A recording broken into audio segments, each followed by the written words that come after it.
தடுப்பூசியை தயாரிக்கும் போது இருந்த வைரஸினுடைய உரு வேற, இப்பொழுது வரக்கூடிய மாற்றுருக்கள் வேற. இப்ப நீங்க இந்தியாவினுடைய வைரஸ் கொஞ்சம் தீவிர நிலையில் அடைய இருக்கத, நிறைய பேருக்கு நுரையீரல் அந்த டிஃபியூஷன் கெப்பாசிட்டி வர்றதெல்லாம் குறைகிறதெல்லாம் இப்ப பேசுறத பார்த்துட்டு இருக்கலாம், கேட்டுட்டு இருக்கலாம்.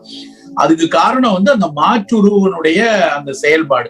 இப்படியான மாற்றுருக்கள் வரும்போது நம்முடைய உடல் ஏற்கனவே தடுப்பூசி பெற்றிருந்தாலும் அந்த தடுப்பூசியினால் தயார் நிலையில இருக்கக்கூடிய அந்த ஆன்டிபாடிஸ் இந்த மாற்றுருக்களை உடனடியாக இனங்கண்டறிவதில் கொஞ்சம் தயக்கம் இருக்கலாம். சில நேரங்கள் என்ன வார்த்தையை பயன்படுத்துறாங்கன்னா, நம் தடுப்பூசி கொடுத்திருக்கிற எதிர்ப்பாற்றலை ஏமாற்றி நுழையக்கூடிய விஷயங்கள் நடக்குது.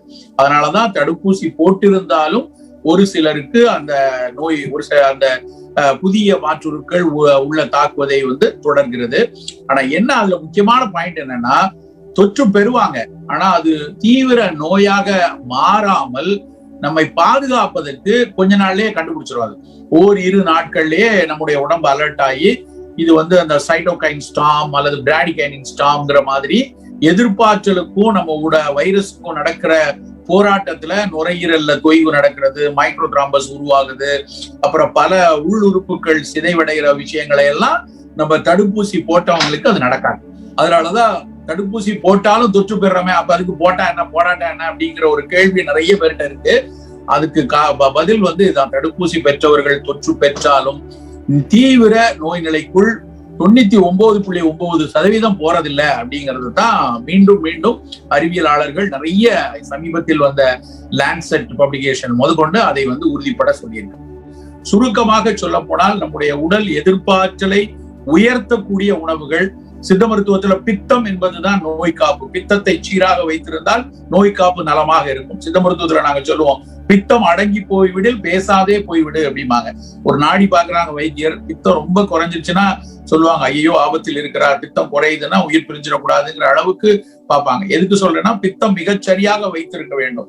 அந்த மிகச்சரியாக வைத்திருப்பதற்கான உணவு பழக்க வழக்கத்தை எடுத்தீங்கன்னா, உங்களுடைய காலையிலிருந்து நாங்க செய்யறதுல ரொம்ப தெளிவா சொல்றது, காலை இஞ்சி, கடும்பகல் சுக்கு, மாலை கடுக்காய் என்கிற ஒரு பார்வையில காலையில இஞ்சி எடுத்துக்கிறது, மத்தியானம் சுக்குத்தூள் எடுத்துக்கிறது, மாலை கடுக்காய் எடுத்துக்கொள்றதுன்னு ஒரு பழக்கம் வச்சுக்கலாம்.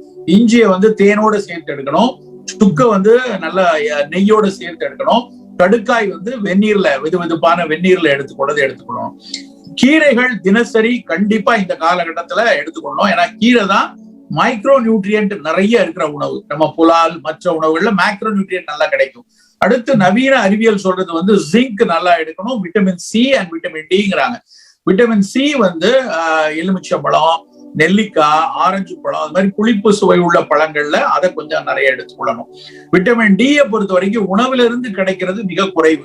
உணவுல இருந்து கிடைக்கிறதுல மஷ்ரூம்ல நல்லா கிடைக்கும். பெரும்பாலும் சூரிய ஒளியிலிருந்து தான் நமக்கு கிடைக்குது. சோ ஒருவேளை டி மிக குறைவாக இருக்குன்னா நீங்க உங்களுடைய மருத்துவர் வழிகாட்டுதல்ல சப்ளிமெண்ட் எடுத்துக்கொள்ளலாம். இப்படி உணவுகளை பித்தத்தை சீராக வைத்துக் கொள்கிற, எதிர்ப்பாற்றலை சீராக வைத்துக் கொள்கிற இந்த ஜிங்க், சி, டி கரெக்டா இருக்கிற உணவை எடுத்துக்கொண்டோம்னா கரோனாவுக்கு எதிரான உடலின் போராட்டத்தில், கரோனாவுக்கு எதிராக நம் எதிர்ப்பாற்றலை சீராக போராட வைப்பதற்கு இந்த உணவு பழக்கம் சீராக உதவும்.